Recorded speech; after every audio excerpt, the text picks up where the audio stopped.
학점이 안 나오는데 지금 화면 안 나옵니다. 네. 네, 됐습니다. 시작할까요? 네. 안녕하세요. 안녕하세요. 오늘은 장편 콘텐츠 기획이라는 제목으로 짧은 강의를 좀 준비했어요. 그래서 요즘 이제 저도 웹툰을 만들고 있고 웹툰을 제작하는 사람 입장에서 장편 웹툰을 기획하는 데 있어서 중요한 포인트들 그리고 변화의 포인트들을 좀 짚어보는 시간이에요. 그래서 이제 가볍게 생각해 주시면 될 것 같아요. 그리고 이제 여기에 깔끔한 걸로 테마와 소재 이렇게 정의를 좀 해놨거든요. 그래서 그걸 중심으로 해서 장편 콘텐츠 기획을 좀 한번 이야기를 좀 해보려고 하는데요. 여러분들 그 장편이라고 하면 어떤 게 제일 먼저 떠오르세요? 그래서 이런 거 삼국지 장편이죠. 그리고 원피스 끝날 줄 모르죠. 그리고 뭐 마블 시리즈 같은 거 굉장히 오래된 장편이고 아직도 계속 나오기도 하고요. 영화는 끝났지만 그러니까 이런 것들이 기본적으로 이제 장편이라고 우리가 흔히 알고 있는 것들이죠. 이런 콘텐츠들이 기본적으로 이제 장편이라고 하는 것들에 대한 정의를 저희가 좀 한번 짚어보고 갈 생각이에요. 그래서 우리가 어떤 것들을 장편이라고 하나? 그러면 기본적으로는 내용이 길고 복잡한 이야기들이 장편이죠. 그리고 구성 자체도 좀 복잡해요. 그러니까 한 가지 이야기로 구성되어 있는 게 아니라 굉장히 여러 가지 이야기들이 중첩되어 있죠. 그리고 흔히 말하면 이야기를 구성하고 있는 세계도 굉장히 넓어요. 그리고 시대도 길고요. 당연히 시대가 긴 만큼 등장인물들도 굉장히 여러 명들이 등장을 하게 될 거예요. 그래서 정리를 좀 해보자면 이런 거죠. 일단 분량이 길어요. 장편은. 분량이 길고요. 그 다음에 구성이 되게 복잡하게 되어 있고요. 다양한 사건들이 등장을 합니다. 그리고 많은 등장인물들이 등장을 하고요. 무대가 되는 공간이 굉장히 넓죠. 이거를 우리가 흔히 말하는 장편의 기본적인 요소들이라고 생각하시면 될 것 같아요. 자, 그러면 이제 장편 콘텐츠를 받아들이는 사람들, 독자들이죠. 웹툰이나 만화를 보는 독자들 입장에서는 장편 콘텐츠를 어떻게 받아들이는지 한번 보시죠. 일단 장편은 어때요? 읽는데 당연히 분량이 기니까 시간이 오래 걸리죠. 오랜 시간 독서를 해야 되는 게 일단 첫 번째 관문이죠. 그러니까 장편 콘텐츠를 보는 수용자들 입장에서는 어쨌건 이것들을 읽기 위해서 굉장히 좀 오랜 시간이 걸리잖아요. 그 원피스 같은 경우 이제 시작하려고 하는 입문자 입장에서는 일단 그 많은 분량이 기가 죽죠. 저희 딸이 그래요. 원피스를 보기 시작했는데 원피스 애니메이션의 시즌 1, 시즌 2, 시즌 3 그리고 그 각종 극장판들 뭐 이런 것들이 쌓여있는 걸 보면 이제 이걸 언제 보나 라는 생각이 먼저 들 것 같아요. 그러니까 그게 이제 일단 기본적으로 보는 시간이 오래 걸린다라는 일단 기본 진입 장벽이 있고요. 장편을 읽는 사람들은 어때요? 텍스트라고 보통 하죠. 그 내용에 대해서 이해도가 상당히 높아요. 당연히 오랫동안 읽었으니까 그 내용에 대한 세계관에 대한 이해도가 대단히 높겠죠. 그리고 캐릭터들도 그만큼 오래 봤어요. 아주 오랜 시간 봤죠. 여러분들 루피 되게 오래 봤죠? 네. 루피를 처음 본 건 언젠가요? 초등학교? 저는 이제 원피스가 시작되던 때가 기억이 나거든요. 여러분들 기억이 날 나이는 아닐 것 같아요. 그러니까 어쨌건 그 오랜 시간 굉장히 그 캐릭터들을 보게 되죠. 그러다 보니까 캐릭터에 대해서 공감대가 굉장히 높아요. 아주 높은 공감대를 가지고 있고요. 당연히 오랫동안 봤기 때문에 세계관에 대한 이해도도 높죠. 굉장히 높은 세계관에 대한 이해도를 가지고 있어요. 그리고 이제 이 가장 중요한 거죠. 장편 콘텐츠를 굳이 만드는 가장 큰 이유 중에 하나는 그렇기 때문에 그에 대한 공감과 감동이 굉장히 오래가요. 여러분들 인생 작품은 무엇인가요? 꼭두각 없이 섞었어요. 생각나는 거 있으세요? 꼭두각 없이 섞었어요. 대부분은 장편이 많을 거예요. 단편이 인생 작품인 경우는 드물죠. 장편이 인생 작품인 이유는 이런 과정을 거치면서 공감했고 깊이 공감했고 오랜 시간 동안 같이 함께 했기 때문이에요. 그리고 그것들을 통해서 큰 감동을 얻었기 때문이죠. 이런 작품처럼요. 보통 지긋지긋하죠. 슬램덩크 얘기하면 되게 지긋지긋한데 이 장면을 보면 어때요? 그러니까 슬램덩크를 좋아하는 독자들 입장에선 이게 지금 30년이 된 작품이거든요. 여전히 내 친구 같아요. 그리고 진짜로 고등학교 동창보다는 여기 나온 애들이 더 친해요. 나랑 더 많은 시간을 보냈고 나와 더 많은 우정을 쌓은 애들로 느껴져요. 이 캐릭터들 하나하나가 다 사연이 있고요.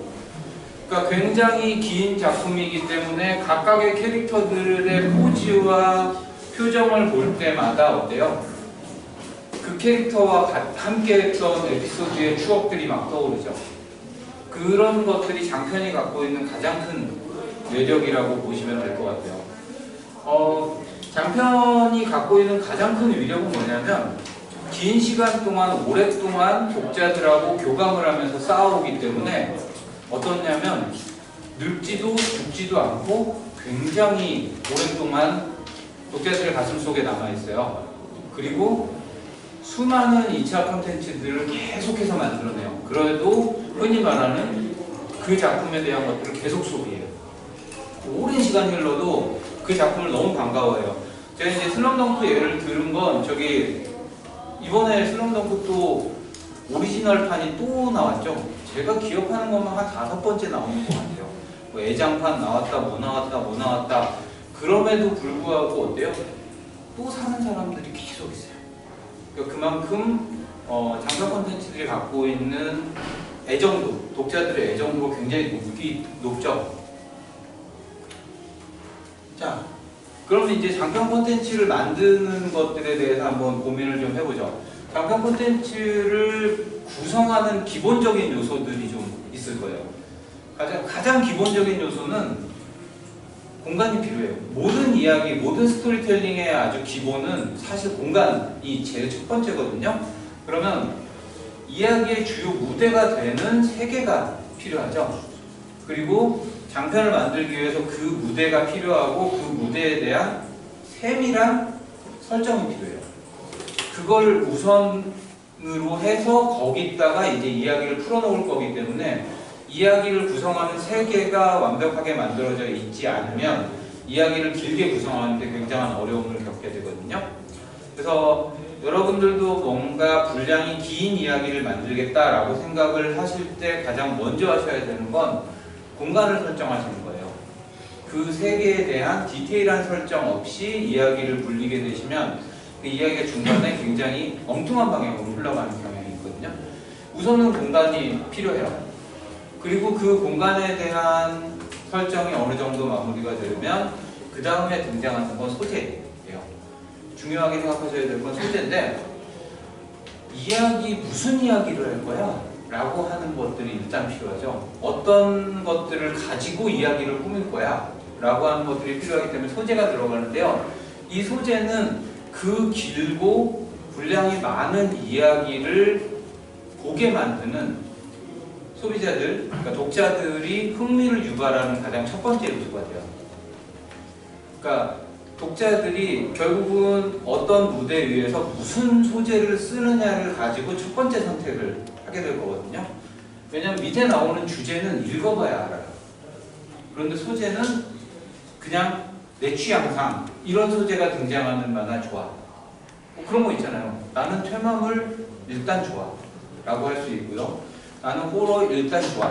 나는 판타지 역사물이 너무 좋아. 그러니까 기본적으로 처음에 갖게 되는 소재는 독자들의 첫 번째 흥미를 유발하는 요소이기 때문에 여러분들이 어떤 세계 위에다가 소재를 얹어놓고 그 다음에 이야기를 끌고 가면서 주제를 말씀을 드리게 되는데 얘기가 길어요. 긴 거를 지금 전제로 하고 있어요. 얘기가 길기 때문에 이 긴 얘기를 하나로 꿰어야 돼요. 하나로 꿰기 위해서 필요한 건 주제예요. 이 작품이 어떤 주제를 다루고 있느냐를 가지고 전체적인 이야기를 꿰어나갈 거거든요. 이 전체적인 이야기를 꿰어나가는 데 있어서 공통된 정서가 필요해요. 그 정서가 주제가 돼요. 결국 그 긴 이야기에서 감동과 공감을 이끌어내는 게 장편의 목표거든요. 그 장편 콘텐츠를 만들면서 감동과 공감을 이끌어내기 위해서 필요한 건 결국 주제예요. 짧은 이야기들은 사실 주제가 굉장히 단순하게 만들어질 수도 있어요. 그리고 소재만 가지고도 흥미롭게 짧은 흥미를 유발시킬 수도 있어요. 그런데 이야기가 길면 길어질수록 어때요? 지루함을 견뎌야 되는 부분이 생겨요. 그 부분들을 끌고 가는 가장 큰 힘은 공통된 정서, 그리고 이 작품을 봐야 하는 캐릭터들의 감정이입해서 봐야 하는 주제가 돼요. 그리고 그 주제가 굉장히 장편에서는 가장 중요한 역할을 하죠. 자, 이제 옛날 작품부터 훑죠. 제가 이제 강의하면 항상 옛날 작품부터 훑는데 밑바닥부터 훑기에는 너무 멀고요. 일단 80년대부터 가죠. 80년대부터 가면 80년대를 대표하는 장편 만화예요. 뭐 얘기는 많이 들어보셨겠죠. 보신 분도 계실 거고요. 공포여행구단 같은 작품은 꽤 긴 작품인데 1983년도에 처음 만들어졌고요. 굉장히 오래전이죠. 굉장히 오래전인데 자, 공간은 어때요? 이 작품의 공간 대한민국이에요. 83년도에 대한민국을 배경으로 해요. 그리고 대한민국에 프로야구라는 게 처음 생겼고요. 프로 스포츠들이 처음 등장했고요. 그 이전에는 어때요? 이렇게 그 시대상 보면 이제 우리나라가 막 무슨 뭐 아시아에 어쩌고 저쩌고 하면서 이제 막 경제 발전이 돼가면서 엄청 잘 살아보세 라는 어떤 분위기가 막 팽배해져 가고 있고 우리도 미국이나 일본 같은 프로 스포츠들도 즐기고 막 이러면서 뭔가 이렇게 으쌰으쌰 하는 분위기, 그리고 이제 호돌이 있는 88년 올림픽 뭐 이런 것들이 80년대를 대표하는 정서잖아요. 반대편을 보면, 그런 경제 발전의 반대편을 보면 어때요? 아직까지 군부 독재가 이루어지는 나라죠. 지금 우리나라 같은 데서 뭐 군사 독재 이렇게 하면 잘 실감은 잘 안 나죠. 그 군인이 나라를 다스리고 있는 그런 거 잘 실감 안 나죠.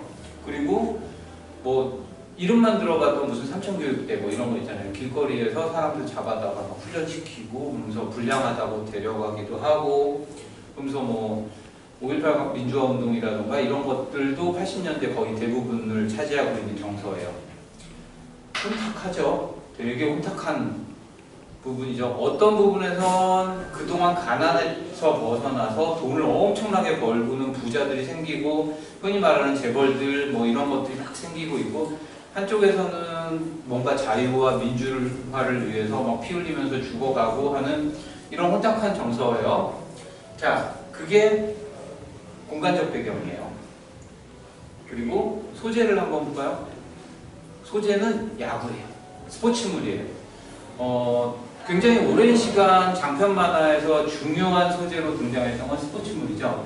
스포츠물은 언제나 승부가 있고 우정도 있고 노력도 있고 성공의 드라마도 있기 때문에 스포츠물들이 굉장히 많았었는데 최근 이제 웹툰이 조금 스포츠물들이 쇠퇴이긴 한데 당시에 이제 붐을 일으키던 프로야구가 이제 주요 소재예요.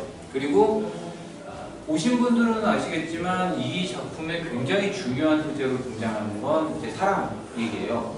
그러니까 이게 스포츠물에 칼을 썼지만 엄청난 로맨스가 들어있거든요. 이 만화에 들어있는 로맨스가 어마어마해요.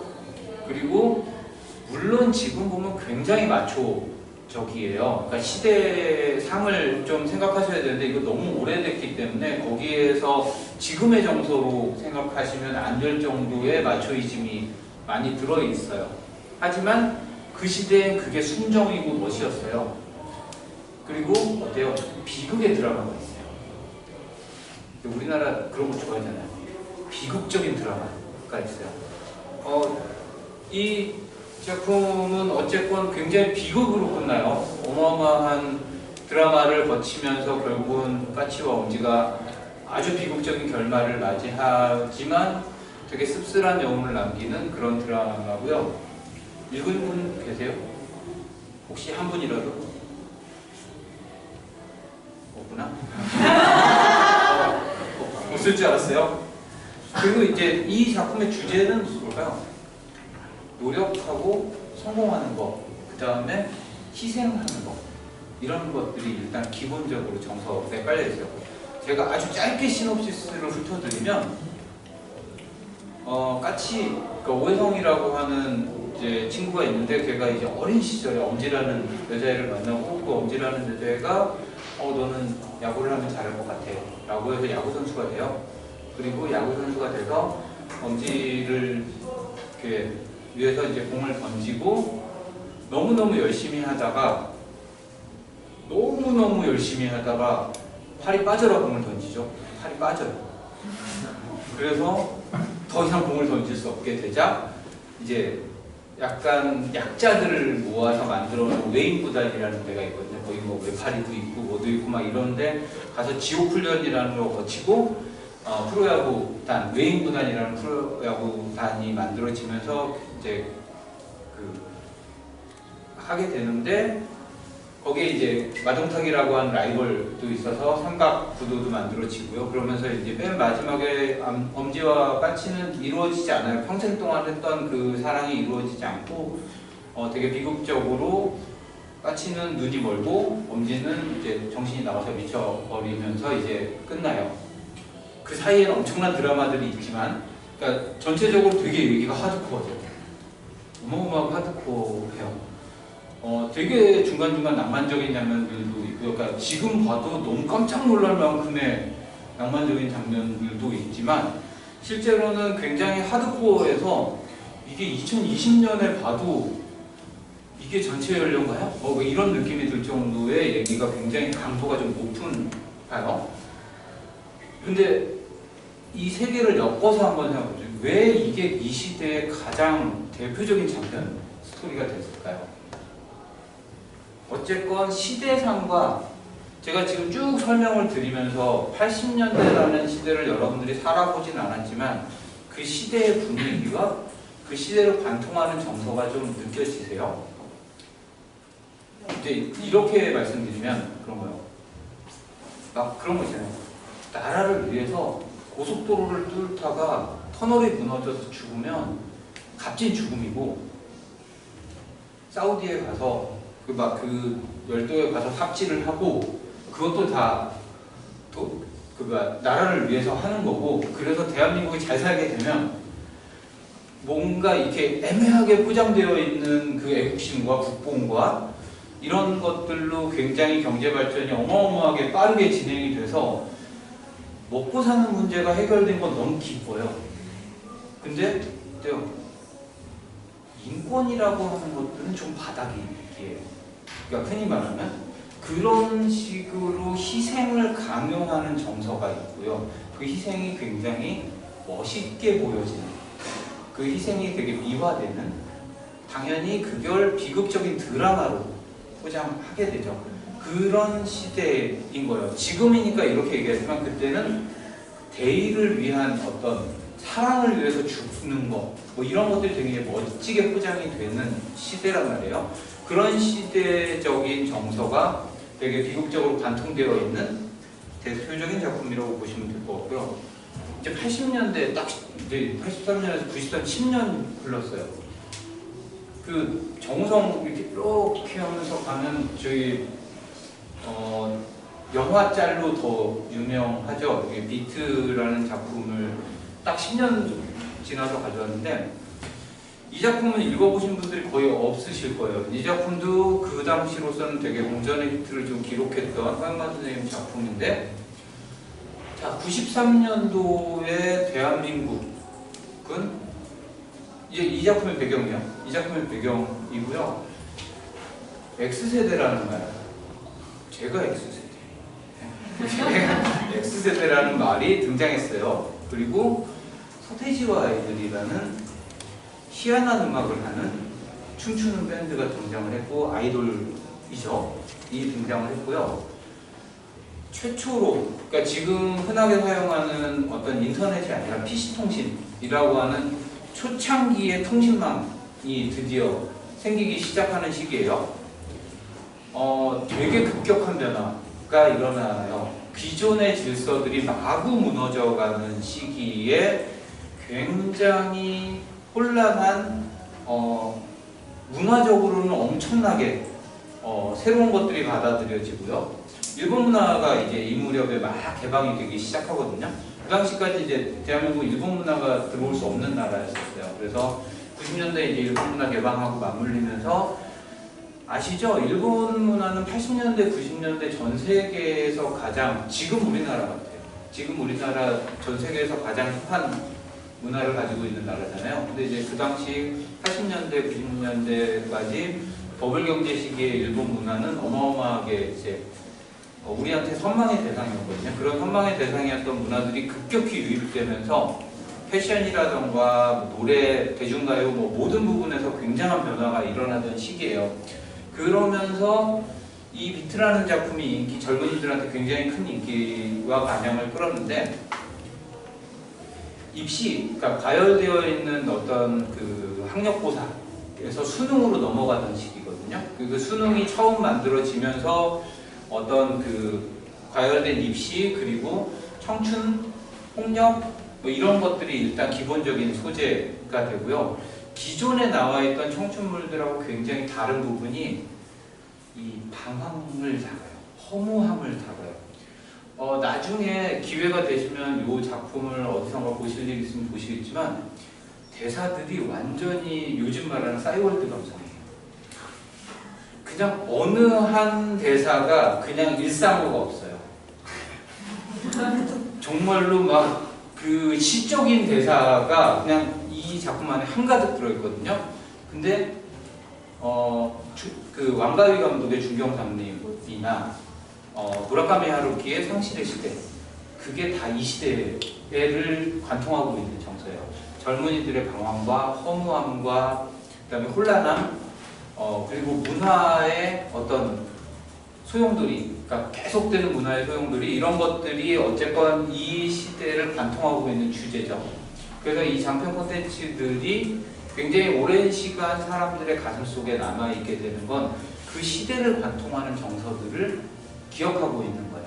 저도 이 비트라는 작품을 되게 좋아했었는데, 그래서 제가 만화 처음 시작할 때 처음 키웠던 고양이 이름이 로미였어요. 여기에 나오는 여자 주인공이 로미거든요. 그래서 뭔가 너무 멋있는 거야. 여기는 여자 주인공이 있고, 거기에 나오는 대사들, 뭔가 지금으로 치면 완전 손발이 오그라드는 중2병 대사들이거든요.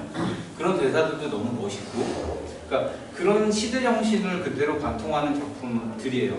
그러니까 지금 제가 이렇게 시를 들어드리는 작품들에서 무엇을 여러분들한테 말씀드리려고 하냐 하면, 언제나 장편 콘텐츠들은 그 시대상을 반영하고 있는, 그리고 그 시대의 사람들이 공통으로 가지고 있는 정서들을 공감해요. 딱 공감하면서 그 시대를 관통하고 지나가요. 그런데 이제 웹툰 시대로 넘어오면서 이제 한 2013년이니까 20년 건너뛰어버렸어요. 제가 2000년 정도의 한국 만화를 그다지 좋아하지는 않아요. 왜냐면 제가 활동하던 시대인데, 제가 주로 활동하고 있는 시대인데 정말 묘해요. 묘해서 그때는 잘 얘기하고 싶지 않아요. 뭔가 묘하거든요. 최고 판매 부수는 살아남기, 그리스 로마시나 뭐 이런 것들이, 그러니까 학습 만화의 전성시대이기도 하고, 기존의 일본 만화 형태의 출판 만화들이 굉장히 급격한 쇠락을 맞게 되죠. 여러 가지 이유가 있어요. 97년에 청복법 사태도 있었고, 그 다음에 뭐 대여점이라던가 여러 가지 스타크래프트의 등장 등, 그러니까 뭐 여러 개 게임 완전 재밌는 거 나왔잖아요. 그러니까 그런 것들이 여러 가지가 합쳐지면서 어쨌건 만화들은 굉장히 좀 묘하게 좋은 작품들이 많이 안 나오던 시기고요. 당연히 2000년대 초반부터 조금씩 인터넷 시대가 열리면서 웹툰으로 이동하는 시기이기도 해요.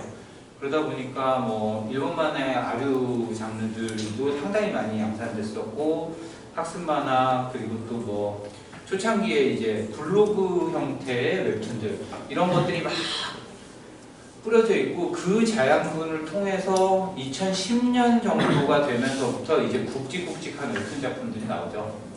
그리고 지금의 이제 10년이 흘러서 지금이 된 건데, 그러면 이제 결국 2013년에 미생이 생각보다 이제 벌써 얼마 안 된 것 같으면 이제 10년 된 작품이죠.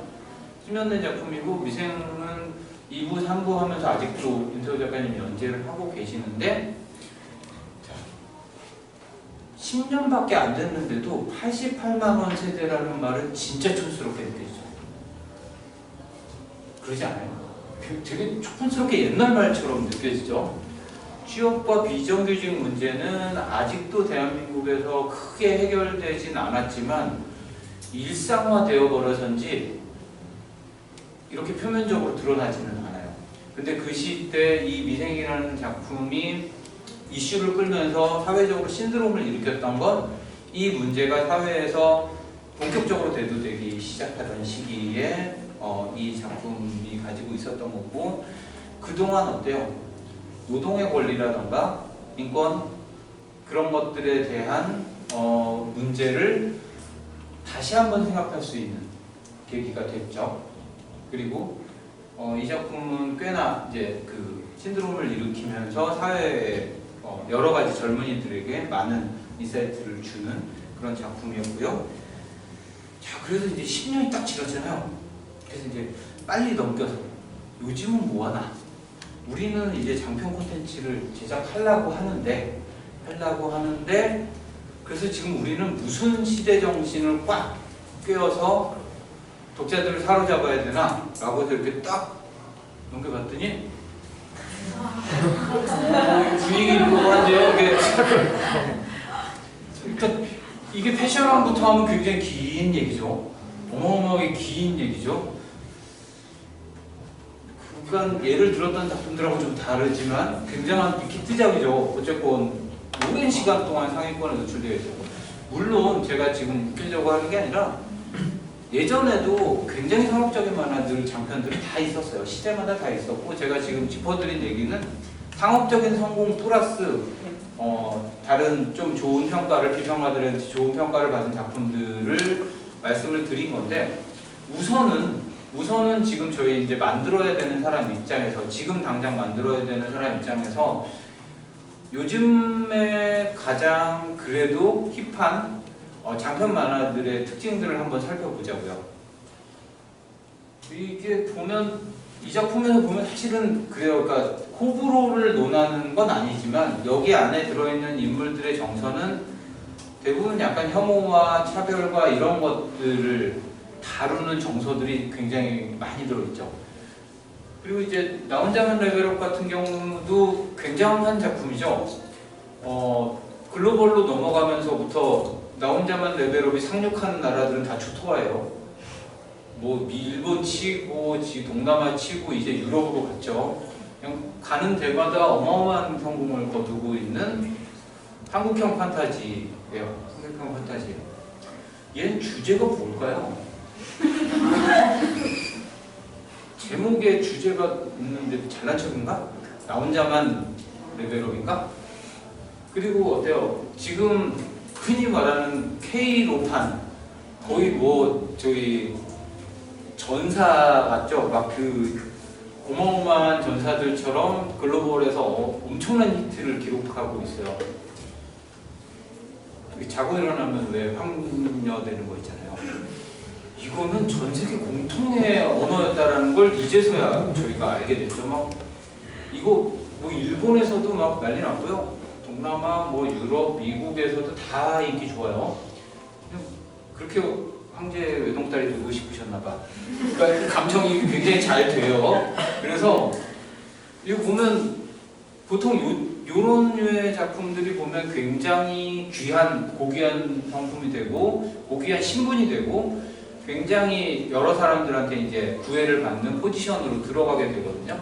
그러니까 이런 작품들에서 어떤 시대 정신을 지금 우리는 좀 찾아야 될까라고 하는 근본적인 고민을 좀 하게 돼서, 자, 우리 이제 한번 생각을 해보죠.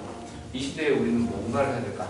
2021년에 장편 웹툰을 한번 기획해보자 라고 하는 생각을 갖고 소재를 한번 개발해봅시다 라고 하면, 이제 지금 대한민국에서 가장 보편화되어 있는 흥미를 유발할 수 있는 소재를 개발하기 위해서 우리가 이제 공부를 좀 해보는 거죠. 철저하게 개인화된 취향에 대해서 존중하는 문화가 좀 생겨 있어요. 그러니까 내가 어떤 취향을 갖고 있든 손가락질을 받지 않아요. 여러분들, 그러니까 지금의 시대가 어떤 시대냐면 공통의 취향을 강요받지는 않아요. 내 취향은 내 거예요. 그래서 내 취향으로 내가 좋아하는 것들을 좋아하면 돼요. 그러니까 당연히 보편적으로 모두가 좋아하는 소재를 개발하기 어렵죠. 그 다음에 매체가 굉장히 중요하죠. 매체가 굉장히 중요한데 웹툰은 뭘로 봐요? 스마트폰으로 보죠. 거의 대부분의 사람들이 스마트폰으로 보거든요. 스마트폰으로 보는 콘텐츠가 되면서 이제 소재가 변화해요. 그리고 기존의 서사 콘텐츠들이 있어야 장편을 만들기가 쉬워요. 그러니까 쉽게 얘기하면 판타지 장편을 만들겠다라고 하면 기존의 판타지에 대한 기본적인 정보가 없으면 장편을 만들기가 굉장히 어렵거든요. 대충 그런 스타일이라는 걸 알고 있어야 내가 뭔가를 만들었을 때 사람들이 적응하기가 좀 쉽거든요. 근데 그런 서사 콘텐츠의 기본 베이스가 뭐냐면 게임이에요. 그러니까 게임도 어쨌건 스토리텔링 콘텐츠이기 때문에 서사적인 요소를 굉장히 많이 가지고 있는데 지금 대한민국에서 콘텐츠를 주류로 즐기고 있는 젊은이들이 가장 쉽게 접했던 문화의 베이스는 게임 쪽에 많이 있거든요. 그리고 그것들을 게임적 사고하는데 굉장히 익숙해요. 그러니까 흔히 말하면 스테이지를 클리어하는 형태의 사고방식에 굉장히 좀 익숙하고요. 그래서 주제를 만들어 보려고 제가 계속해서 지금 시대정신 그리고 뭐 시대를 공통으로 가지고 있는 욕망 이런 것들에 대한 얘기를 드렸는데 지금 대한민국의 젊은 콘텐츠를 소비하는 대부분의 사람들은 개인적인 관심사에 관심이 있고요. 공통의 관심사에 관심이 없어요. 공통의 관심사는 제가 보기엔 돈 정도인 것 같아요. 그거 외에는 공통의 관심사가 없어요. 그리고 당연히 공통의 목표도 아니죠. 다 개인적인 목표들인 거고요. 개인적인 욕망 자체의 가치를 높이 평가해요. 공통의 욕망보다는 개인적인 욕망의 가치를 높이 평가하는 거죠. 쉽게 얘기하면 이런 거예요. 제가 아까 전에 말씀드렸던 것처럼 내가 터널에 들어가서 깔려 죽어도 이 터널을 파면 대한민국의 사람들이 이 도로를 이용해서 경제 발전을 이룩하겠지라는 희생정신으로 땅을 파면 어때요? 미친 거예요. 왜 그래야죠? 라고 생각을 하는 거죠. 대의명분에 공감이 안 가요. 그리고 그러니까 생명수당이나 제대로 주든가 그러면 내가 목숨 걸고 그거에 대한 가치를 인정받을 수는 있지만 실제로 그런 대의명분을 앞에다 내세웠다고 해서 그게 감동적이지도 않고 그거에 공감도 가지 않아요. 그러다 보니까 어때요? 전통적인 것들을 강요하는 것들이 싫어요. 그거에 대한 반감이 오는 거죠. 왜 그래야 되는데요? 라고 생각하는 거죠. 그리고 당연히 새로운 가치관이 등장해요. 근데 그 새로운 가치관들이 공통의 것들이 아니에요. 다 내 취향마다 따로 있는 형태라고 보시면 되거든요. 그러면서 이제 이게 그런 건데, 공동체적인 행위에 대한 비공감을 공감해요. 이 말이 좀 애매하죠. 그러니까 비공감을 공감해요. 그러니까 그렇지 않아라고 하면 맞아 이러면서 한 그룹이 만들어져요. 그러니까 뭐 계속해서 전통적인 가치관에서 뭔가를 추구하게 되면 그 위선적이고 그것이 비공감하는 사람들끼리 공감대가 형성되는 형태를 지금 띄고 있는 거죠.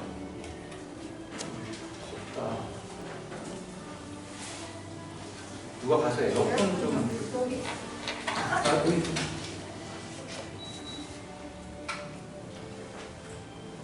자, 그러니까 이제 고민이 좀 되는 거예요. 뭔가 되게 제가 지금 설명드린 거 보면 뭔가 파편화되어 있고 다 잘라져 있고 어쩌고 저쩌고 막 약간 이런 식으로 얘기를 하는데, 지금 일반적으로는 소재는 시대적인 트렌드를 반영하고 주제는 공통의 관심사를 통해서 공감과 감동을 이끌어내야 돼요.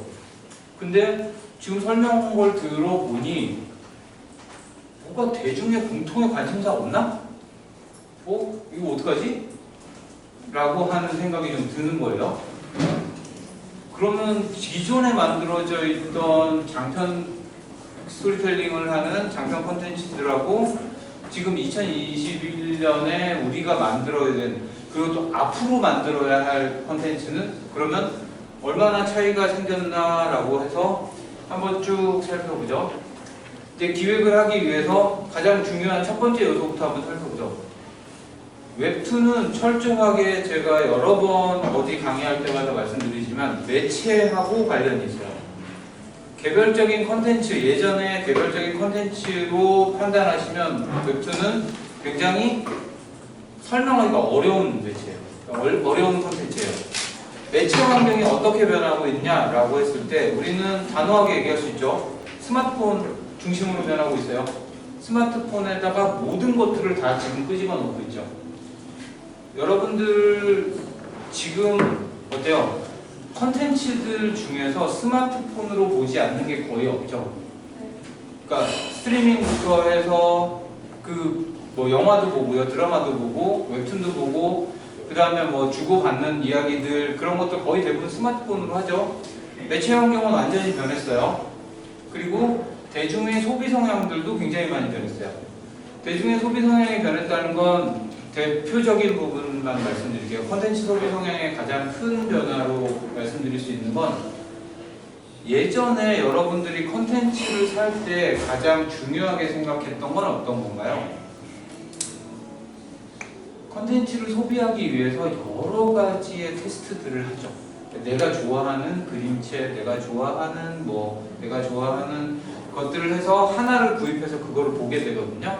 근데 지금의 소비 성향의 가장 큰 차이점은 뭐냐면, 그 수많은 것들 중에 추천되는 것들을 보는 형태가 아니라 내가 좋아하는 것만 세팅해요. 나는 내가 좋아하는 것만 봐요. 그러니까 굳이 다른 것들까지 들어올 필요가 없어요. 그게 스마트폰에서 흔히 말하면 SNS의 타임라인을 내가 좋아하는 사람으로만 채울 수 있는 거랑 똑같거든요. 그러니까 장르의 반복적인 소비가 이루어져요. 그러니까 로판이라던가 뭐 이런 것들 엄청나게 인기가 있다고 하잖아요. 봤던 것만 계속 또 봐요. 새로운 콘텐츠를 넣기에 불편한 사람들이 꽤 있는 거죠. 그러다 보니까 그렇고, 그 다음에 업계의 변화도 있어요. 가장 큰 업계의 변화는 뭘까요? 만화는 전통적으로 이렇게 얘기하면 되게 죄송스럽지만 구멍가게였단 말이에요.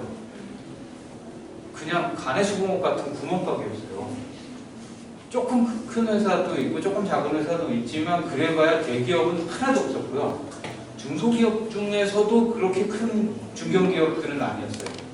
그런 회사들이 많은 출판사였단 말이에요. 근데 지금은 어디가 해요? 네이버, 카카오가 주력으로 하고 있죠. 콘텐츠의 중심이 되는 모의 기업들이 지금 대한민국에서 제일 큰 IT 기업 2개가 하고 있는 형태예요. 시장의 완전 규모가 달라졌죠. 그리고 당연히 시대가 변하면서 트렌드도 변했겠죠. 이런 것들이 이제 웹툰을 만드는데 가장 중요한 기획 요소들로 작용을 하고 있고요. 지금 올해의 키워드, 무조건 올해의 웹툰 업계의 키워드는 이 두 가지예요. 시장은 이미 커졌어요. 그리고 독자들은 이미 확보했고요. 어느 정도의 1차 성장 단계가 끝났어요. 거기서 더 커지기 위해서 IP라는 개념, 지적재산권이죠. 이 지적재산권 IP를 어떤 식으로 활용할 것인가, 그리고 그 IP를 어떤 식으로 비즈니스할 것인가에 대해서 모든 것들이 몰려있어요. 그리고 글로벌, 두 번째 키워드는 글로벌이죠. 드디어 웹툰은 이제 미국에 상륙했어요. 전 세계 인구의 절반이 쓰는 영어권이죠. 그 영어권에 드디어 상륙을 했고 엄청난 속도로 지금 독자들을 확장하기 시작한 상태예요. 이제 두고 봐야죠. 이 승패가 어떻게 되는지 두고 봐야겠지만 완전히 이런 식으로 대형화될 때, 제가 지금 이걸 기획하면서 이걸 말씀드리는 가장 큰 이유는 이제 웹툰은 대형화됐다는 거예요. 그러니까 웹툰의 제작비 자체 또는 웹툰을 만드는 회사의 규모 자체가 어지간한 영화사보다 크고 어지간한 애니메이션 회사보다는 당연히 크고, 이제는 웹툰 회사가 어때요? 드라마 제작사, 아이돌 회사를 다 인수하고 있죠 지금. 네? 그리고 뭐 카카오 페이지 보세요. 카카오 페이지가 제일 커요. 카카오 페이지가 멜론들이 제일 크고요. 뭐들이 제일 크고 뭐들이 크고, 그래서 지금 카카오 엔터테인먼트가 됐잖아요. 거기 중심에 카카오 페이지가 있거든요. 그러니까 그런 식으로 지금 웹툰이 엔터테인먼트계에 거의 정점으로 요즘 올라가기 시작하는 단계까지 와 있단 말이에요. 그러면 어때요? 지금 당연히 글로벌과 IP들은 창작을 하는 기획자들 입장에서, 기획을 하는 사람들 입장에서 고려해야 할 대상이라고 보셔도 돼요. 자, 그러면 내가 웹툰을 제작하는데 전통적인 컨텐츠하고의 비교를 한번 해보죠. 장시간 몰입해요. 장편 스토리텔링, 그렇죠? 장편 작품 처음에 얘기했죠? 장시간 몰입해요. 지금 여러분들 스마트폰으로 장시간 몰입해서 보는 작품은 그렇게 좋아하지 않죠? 별로죠? 왜냐하면 스마트폰이기 때문에 그래요. 스마트폰은 어때요? 전화도 받아야 되고요. 검색도 좀 해야 되고요. 뭘 보고 있으면 중간에 톡도 와요. 하는 일이 많은 애거든요. 얘는 내가 콘텐츠를 보는 것만을 위해서 존재하는 애가 아니에요. 아주 다용도로 이용하는 멀티 디바이스잖아요.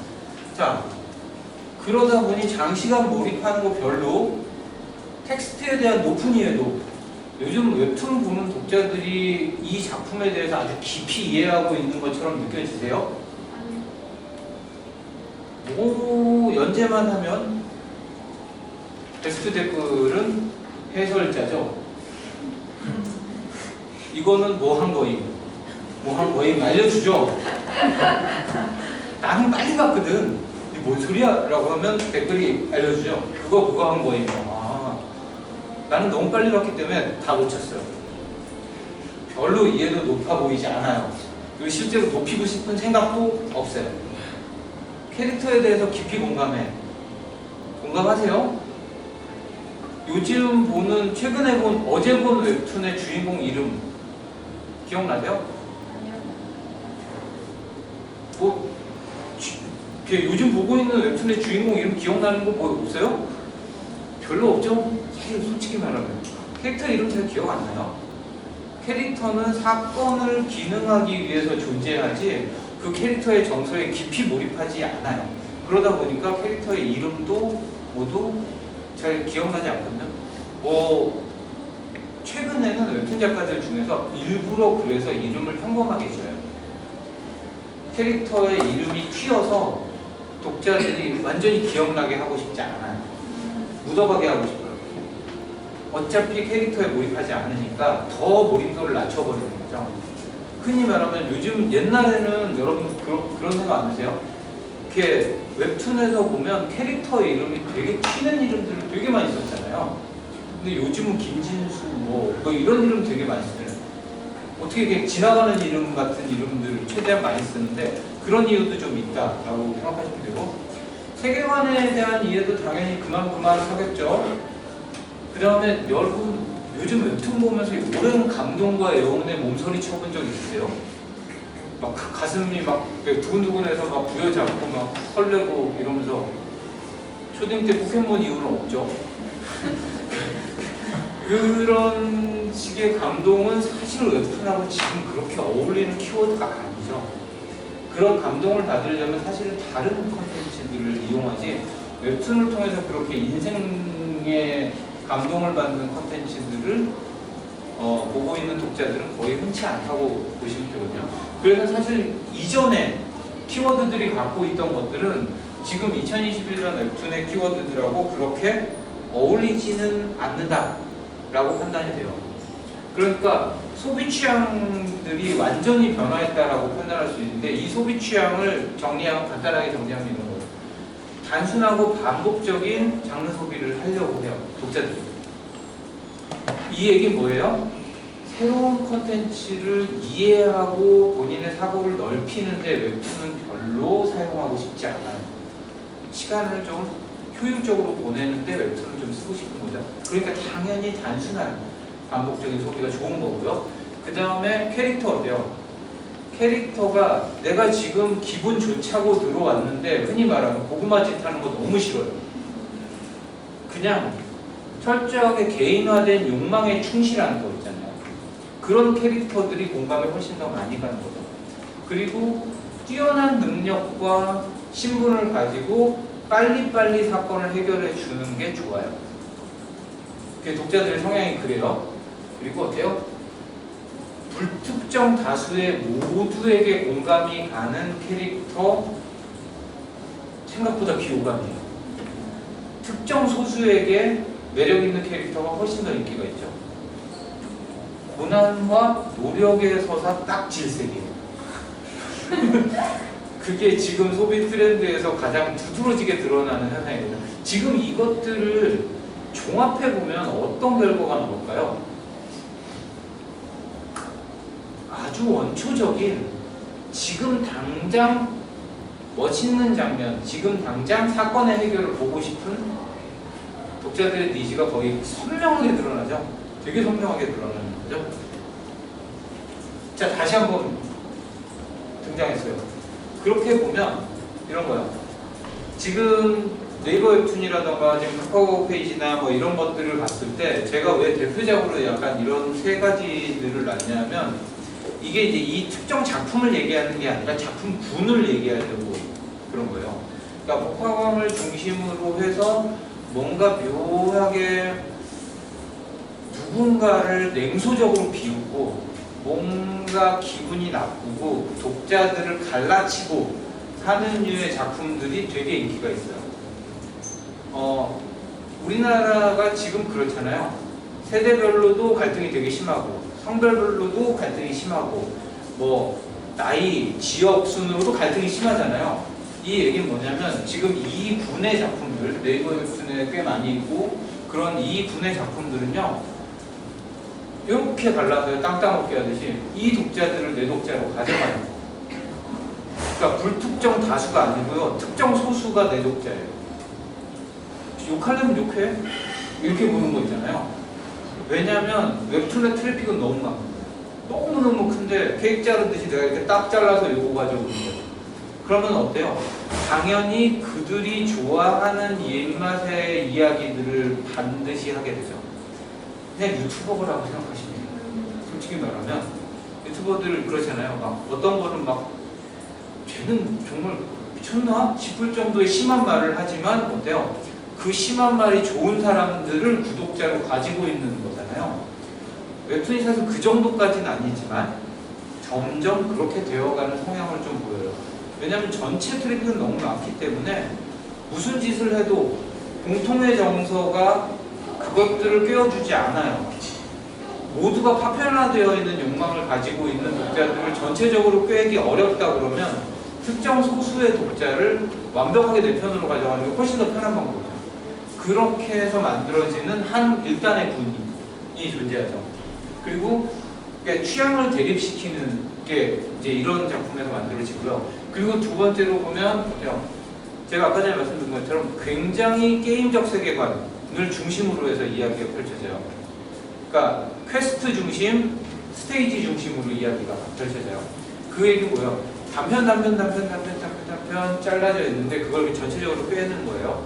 그리고 아까 제가 말씀드린 것처럼 완전히 개인화된 욕망들을 그대로 없이 필터 없이 그대로 드러내요. 나 혼자만 레벨업. 나 혼자만. 이게 되게 중요한 거죠. 제목에 거의 모든 게 다 들어있잖아요. 제가 아까 전에 막 무슨 공포행구단 이런 시대로 가면 분명히 이거 제목이 우리들은 레벨업이었을 거예요. 그리고 한 10년 전만 해도 너와 나는 레벨업 정도는 했을 거예요. 근데 지금은 어때요? 나 혼자만 레벨업. 되게 필터 없이 그대로 드러내죠. 솔직하게. 그냥 나 혼자만 레벨업하면 좋잖아요. 뭐 마음에 드는 놈은 버스도 태워주고 아이템도 떠줘주고 완전히 그냥 전지전능하잖아요. 그런 느낌이 좋아 라고 하는 거를 그 가감없이 드러내는 거예요. 그게 아까 전에 말씀드린 것처럼 있잖아요. 우리들은 레벨업이 위선적이라는 얘기인 거예요.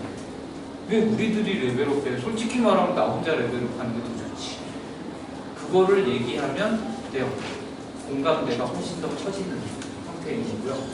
마찬가지예요. 저런 어떤 회귀물이나 약간 환생 이런 형태로 되게 고귀한 신분 이런 작품은 기본적인 툴이 있죠. 주인공이 여자고요. 주인공이 여자인데 굉장히 똑똑하고 자기는 굉장히 잘나고 당당하고 다 좋은데 모든 게 다 나는 잘났는데 환경이 안 받쳐주죠. 환경이 안 받쳐주는 스타트에서 어때요? 이게 강도한테 칼을 찔리죠? 강도한테 칼을 찔리거나 버스에 치이거나 절벽에 떨어지거나 이렇게 죽고 딱 눈 뜨면 어때요? 그 의지가 있던 환경이 싹 바뀌었죠. 나는 원래 잘났고 원래 고귀하고 원래 굉장히 멋진 여성이었는데 어때요? 이제 환경도 받쳐주죠. 모든 게 다 받쳐주죠. 그러면 어때요? 먼치킨이죠.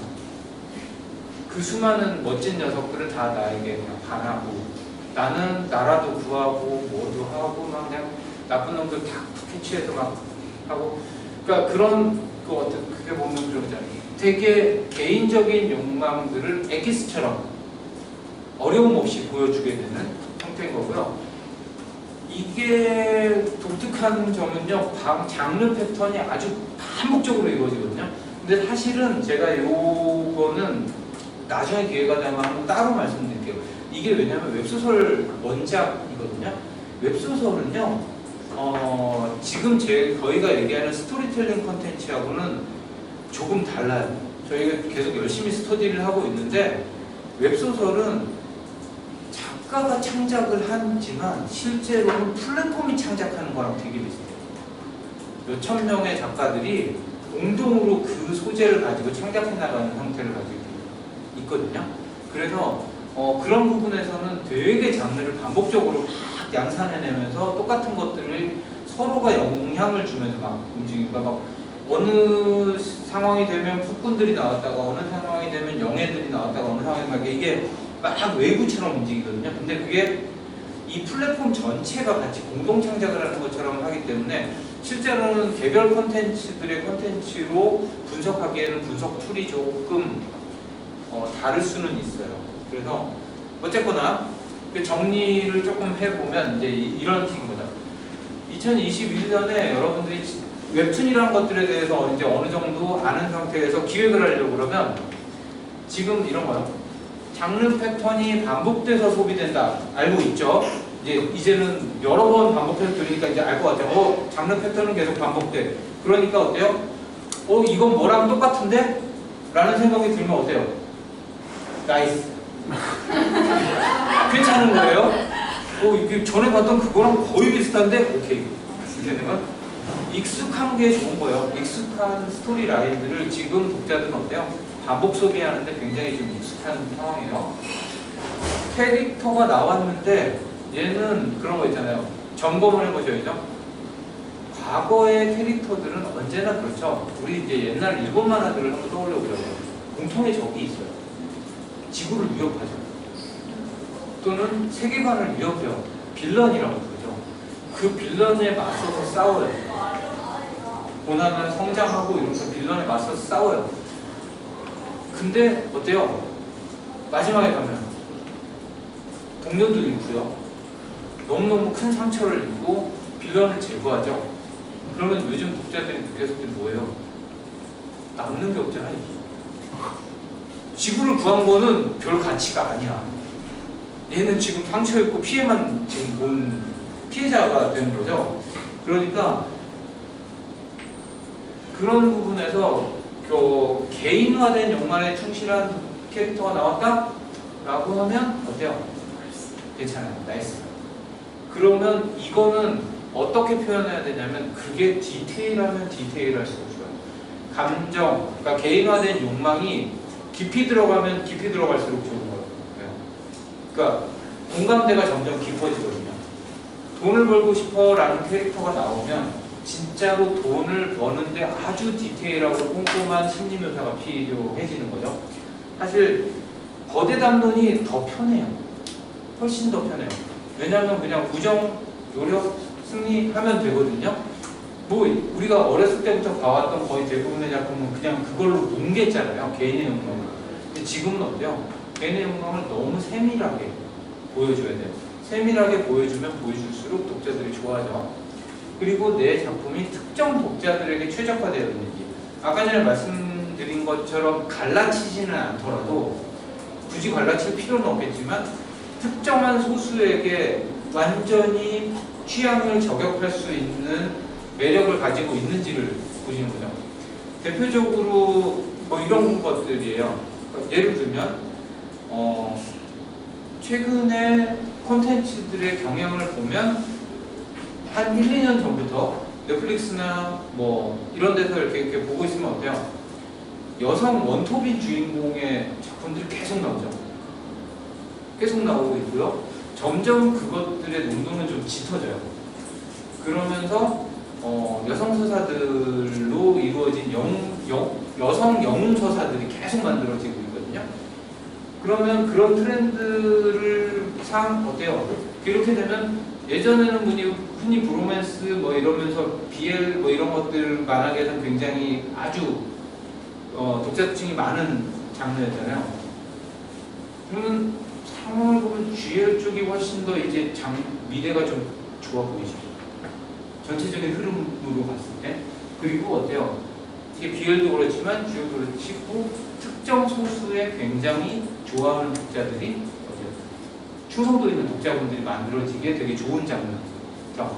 그러니까 특정 독자들한테 되게 최적화되어 있는 정서와 이런 것들을 보여줄 수 있느냐라고 하는 것도 본인이 고민해 보셔야 되는, 기획하는 사람 입장에서 굉장히 크게 고민을 해보셔야 되는 부분이죠.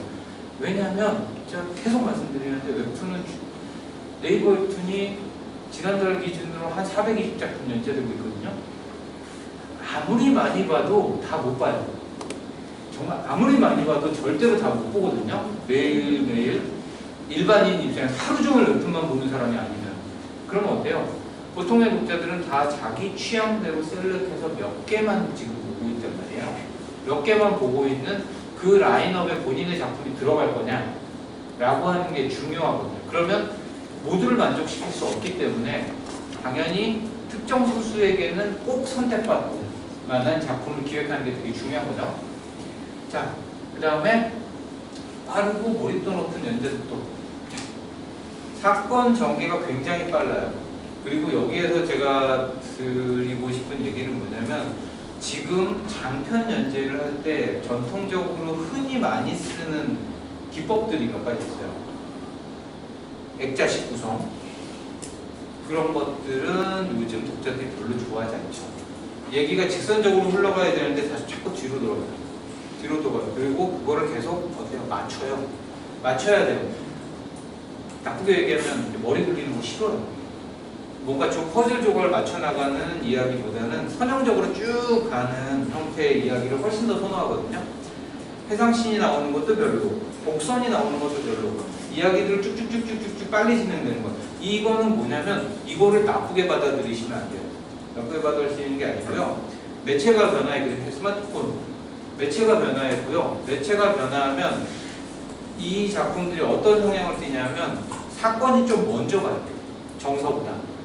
빨리 가고 그 다음에 설명하고 빨리 가고 그 다음에 설명하고가 반복되거든요. 이 이유는 뭐예요? 너무 많은 작품들이 경쟁해요. 그 가운데서 빠르게 자극을 주고 사건을 전개시키는 작품들이 두각을 나타내기 때문에 경쟁적으로 좀 더 사건 전개를 빠르게 가져가다 보니까 계속해서 충분히 설명하지 않고 사건을 보여주고 충분히 설명하지 않고 사건을 보여주고 하는 것들이 스토리텔링의 패턴이 되거든요. 그러니까 결국 제가 뭐 곡선이라던가 무슨 회상이라던가 이런 것들을 되도록이면 별로 안 쓰는 게 좋다라고 말씀드리는 이유는 독자의 몰입을 방해하는 요소들을 제거해 나가는 상태거든요. 자, 그래서 이렇게 보시면 한눈에 이제 한번 반지의 제왕 짜잔 머릿속으로 떠올려보세요. 반지의 제왕 와 우리 프로도와 우리 레골라스와 저기 간달프 할아버지 떠오르죠? 그리고 그것들이 한 그 모험들 중간계를 지켜냈죠? 그리고 어때요? 해리포터 그 해리포터가 겪어왔던 친구들과의 모험 이런 것들 떠오르고요. 만화 쪽으로 가면 어쨌건 노블레스가 그래도 가장 큰 획을 그었던 판타지 작품이에요. 종족 간의 어떤 결투와 운명적인 시네탑도 세계관이 굉장히 중요한 독특한 작품이었죠. 자, 그리고 지금 이제 네이버에서 가장 밀고 있는 판타지 작품이에요. 이게 지금 판타지예요.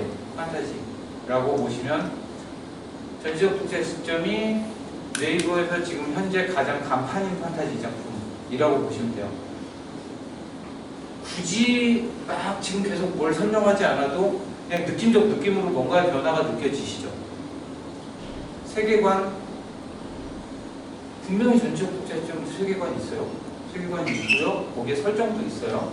그리고 캐릭터도 동일하고요. 동료도 있어요. 쭉쭉 진행되어 나가는 여러 가지 요소들은 다 포함되어 있어요. 그러니까 이게 이렇게 제가 이제 설명을 드리면 뭔가 하향평준화 되었다라고 착각하시기 쉬워요. 하향평준화 된 게 아니에요. 트렌드가 바뀐 거예요. 트렌드가 바뀌면서 뭔가 어때요? 변화가 발생했어요. 캐릭터에도 변화가 발생했고 세계관에도 변화가 발생했고 이야기를 구성하는 단계에서도 아주 긴 이야기를 쌓아 올리는 방식이 아니라 퀘스트 형태로 얘기를 진행해요. 퀘스트 여러분들 게임에도 전에 퀘스트를 진행하면 어때요? 큰 면에서 보면 점점 상승해요. 그러니까 그 이야기를 진행하는 방식이 지금 바뀌어 있는 상태지 이게 뭐 좋다 나쁘다 뭐 퀄리티가 높네 낮네라는 걸로 평가하는 건 되게 어때요? 아마추어적인 발상이에요. 우리가 프로라면 지금 상황의 판타지 그리고 지금 상황의 장편 스토리텔링이라고 하는 것들이 어떻게 변화하고 있는지를 되게 긍정적으로 받아들이실 필요가 있는 거예요. 컨텐츠 창작자로서. 그래서 마지막으로 포인트를 그냥 다 짚어드릴게요. 전통적인 장편 소설가 가지고 있는 복잡한 구조. 제가 처음에 말씀드린 장편은 길이가 길고 복잡하고 하는 게 아니라 선형적인 구조를 가지고 있는 선형적이라고 하면 어때요? 되게 직선적인 구조를 가지고 있죠.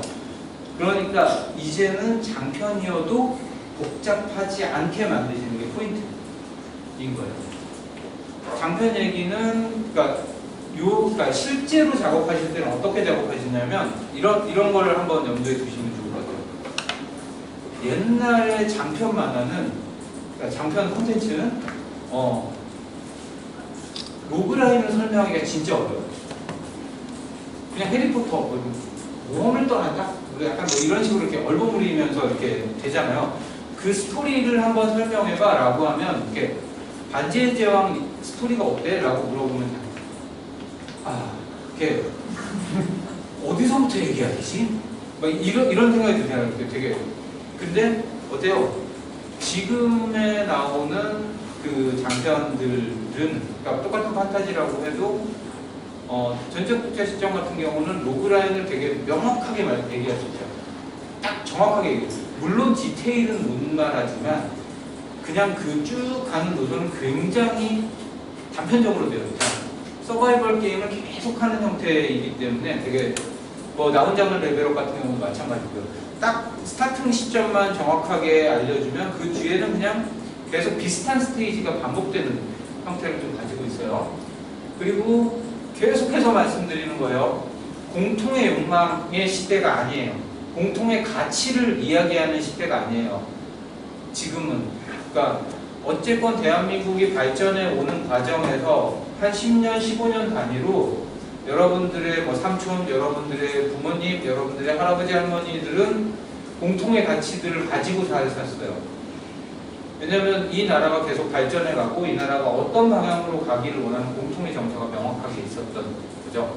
그렇게 해서 전쟁이 있고 그 이후에 발전해가면서 민주화를 이뤄나가는 그 시대들을 거치면서 공통의 정서를 가지고 있었는데 지금의 시대에서는 그것들을 공통적으로 엮어줄 만한 핵심적인 키워드는 그렇게 없어요. 그러다 보니까 계속해서 지금 나오는 세대 간의 갈등의 가장 큰 부분이 뭐예요? 노력 이런 거 있잖아요. 하면 되잖아. 자기들이 갖고 있던 신화들을 강요하게 되고 이쪽에서는 어때요? 그거 아니거든? 이라고 생각하는 거죠. 그거 안 되거든? 근데 이분들은 어때요? 자기가 경험했던 세계 이 밑에서는 내가 겪고 있는 시대는 그건 아니거든. 이렇게 하면서 계속 충돌이 벌어지는 건데 거기에서 공통으로 우리를 엮어주고 있는 것들이 희생을 해서 뭔가를 만들어낼 만한 공통의 정서가 없다라고 보시면 되고 솔직히 말하면 희생을 해서 뭘 얻는 것 자체가 무의미하죠. 왜 희생을 해야 돼? 그렇게 희생을 강요하는 것 자체가 인권의식이 없던 시대에나 존재했던 거죠. 개인을 굉장히 우습게 보는 정서가 있었던 시대에나 그런 공통의 정서를 강요받을 수 있었던 거예요. 그러니까 이것들을 개인의 욕망에다가 집중시키는 건 어떻게 보면 그 자체가 시대정신이라고 보셔도 될 것 같아요. 말씀드렸다시피 어쨌건 지금의 이야기들은 계속 스테이지 형태가 가장 익숙해요. 우리는 게임을 많이 해봤기 때문에 그런 스테이지 형태에 보편적으로 익숙해진 이유는 이렇게 보셔도 돼요. 그게 대세가 되는 거 있잖아요. 어떤 식의 방법이 대세가 될 때는 되게 명확해요. 이것도 해보고 저것도 해보고 저것도 해보고 저것도 해봤는데 독자들은 그걸 선택했어요. 그게 뭐냐면 지금 장편을 이야기를 풀 때 스테이지 방식으로 이야기를 전개하는 거예요. 그렇다고 옴니버스는 아니죠. 완전히 딱딱 얘기가 끊어지는 건 아닌데 상승형의 스테이지 방식, 그러니까 이 스테이지를 클리어하고 다음 스테이지 넘어가고 다음 스테이지 넘어가고 하는 방식을 굉장히 선호했고 결국 독자들은 그것들을 자기들이 좋아하는 것들로 선택해서 시대의 주류를 만들어 버린 거죠. 그리고 불특정 다수가 아니라 특정 소수 중심으로 기획하셔야 된다는 거 앞에 계속 말씀드렸고요. 목적, 그 다음에 확장이 가능한 이야기는 플러스 알파. 네.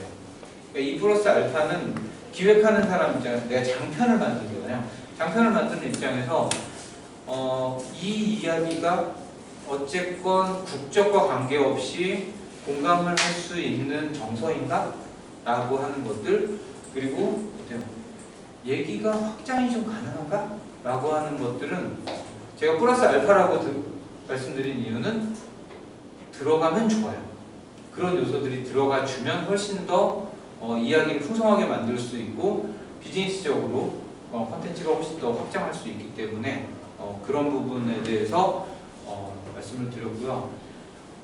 되게 짧은 시간 동안 얘기하려고 뭔가 막 정리를 하다 보니까 어쨌거나 좀 이렇게 두서없이 좀 말씀을 드렸는데 어찌 보면 여러분들이 이야기를 정리하고 뭔가를 새로 기획하실 때 충분히 한번 고민해 보실 만한 부분들의 화두를 조금 던져드리고 싶었어요. 그래서 오늘 한 이야기들이 새로 만화를 기획할 때 내 작품이 지금 이런 부분에서는 지금 시대에 뒤떨어져 있나? 이런 부분에서는 트렌드를 지금 반영하지 못하고 있나? 라고 하는 것들을 한 번씩 검증해 보실 수 있는 기회가 되셨으면 좋겠습니다. 네, 긴 시간 수고하셨어요.